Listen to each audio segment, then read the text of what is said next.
Hello friends, তোমরা সবাই কেমন আছো? পূজা রান্নাঘর অ্যান্ড লাইফস্টাইলে তোমাদের আবার একবার স্বাগতম। তো এখানে ছিল কলমি শাক ভাজা। তো আজকে আমি ভাবলাম যে তোমাদের সঙ্গে একটু শেয়ার করি কি কি রেসিপি করেছি।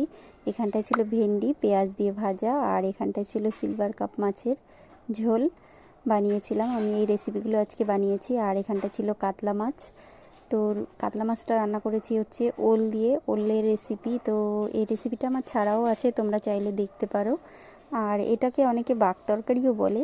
তো এই ঝোলটা খেতে অসাধারণ টেস্ট, খুব ভালো এটা খেতে।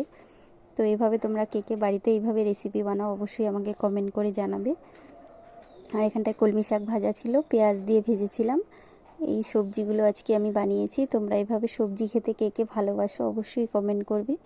আর যদি ভালো লাগে আমার রেসিপিগুলো অবশ্যই আমাকে একটা সাবস্ক্রাইব করে দেবে।